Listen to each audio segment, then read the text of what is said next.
Riprendono gli incontri politici nella nostra provincia dopo la forzata pausa dovuta al Covid-19. Tra i protagonisti in tal senso è l'ex governatore Salvatore Cuffaro,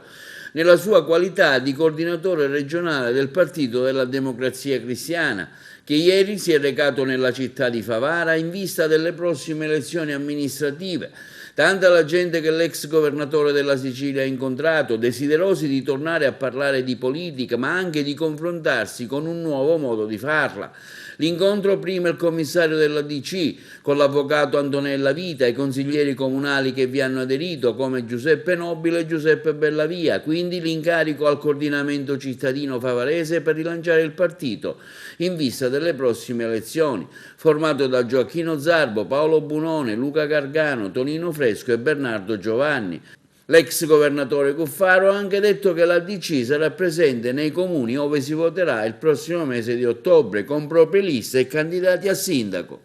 Qui a Favara è andata molto bene, come sta andando bene anche negli altri comuni, ma qui siamo particolarmente impegnati perché a Favara, oltre a Porto Empedocle e a Canicattì, ci saranno le elezioni del rinnovo col sistema proporzionale, quindi qui ci sarà la lista della Democrazia Cristiana che tornerà nelle liste elettorali e darà la possibilità ai cittadini di poter segnare lo scudo crociato dopo tanti anni. Dopo tanto tempo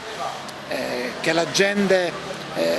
si è in qualche modo dimenticata della possibilità di votare un partito ideale come il nostro, stavolta avrà l'opportunità di poterlo fare. La gente non va a votare in Sicilia ormai in una proporzione grandissima, oltre il 52%, e non vota perché non ha più riferimenti culturali e di partito ideale. Noi stiamo dando la possibilità di rivedere un simbolo che ha anche una storia, una cultura, un'idea, vuole essere una rappresentanza di partito che parla con le persone, che dialoga, che ha una classe dirigente. Siamo convinti che qui a Favara, qui che è il paese di Gaspari e Ambrosini, la Democrazia Cristiana possa tornare ad avere un risultato a 2 cifre per poter ricominciare la scalata dell'intero paese a partire dalla Sicilia. Si voterà anche a Porto Empedocle, tra i centri maggiori, si voterà anche a Canicattì, oltre che a Favara, quindi diciamo sarà un impegno in cui lei continuerà a mettere tutta la sua passione politica. Ma qui a Favara siamo già a buon punto, abbiamo una buona lista, parecchi candidati. A Porto Empedocle c'è già un nostro amico candidato a sindaco con la sua lista e in più una lista della Democrazia Cristiana.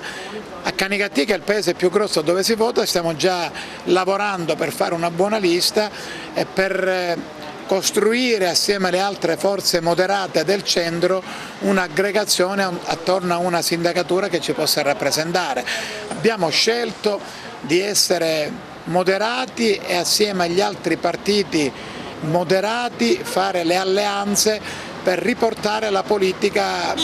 che ragiona, che riflette, che non urla, che non grida, una politica che voglia costruire e non distruggere, una politica che porti dei rappresentanti che abbiano una formazione non soltanto di dirigenti di partito ma anche di dirigenti amministrativi che possa ben governare. L'impegno delle amministrative chiaramente rappresenterà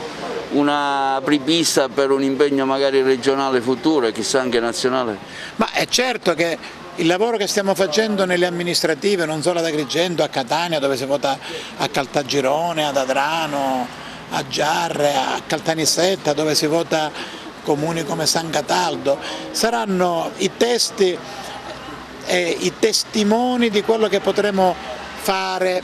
per le regionali. La nostra ambizione, il nostro obiettivo è poter presentare la lista per il rinnovo del Parlamento regionale creando anche lì un'aggregazione con gli altri partiti moderati e poter scegliere un candidato alla presidenza della regione che sia un candidato centrista e moderato. Ci sono tutte le condizioni e per questo stiamo lavorando.